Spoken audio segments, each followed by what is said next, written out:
indirimbo ya The Ben na Bruce Melody yahagaritswe n'igitaramo Bruce Melody yavuze yuko atazigera kijyamo. Kubera iki rero? Bapfuye akantu toto yuko The Ben yari yaguze abafana kugira ngo bamufane basebye Bruce Melody, ariko na Bruce Melody ntayaje kubyihanganira, yahise aje Nyabugogo aho ngaho leta aje gukoreraho akantu kajanye na challenge.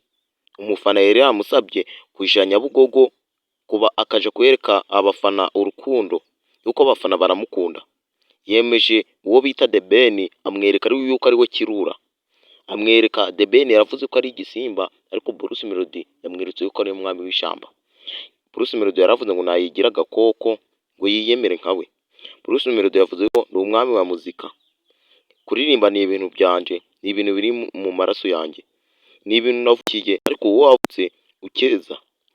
Nje ndi umubyinnyi nkaba ndi umuririmbyi ukunzwe mu Rwanda, navuga yuko atari mu Rwanda gusa na hanze y'u Rwanda baranyemera, ariko weho uzwi n'indaya, nta muntu ukuzi wangegerawe.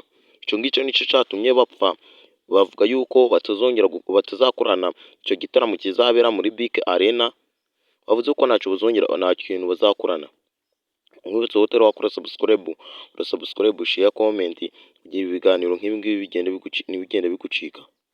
Nkwibutse ukeneye kwamamaza ni kuri ya nimero, kandi hano haciye ibiganiro bimeze neza cyane, ndi kubarabura gatanu ku kandi, ariko bavuga yuko The Ben ari we wateye amahane.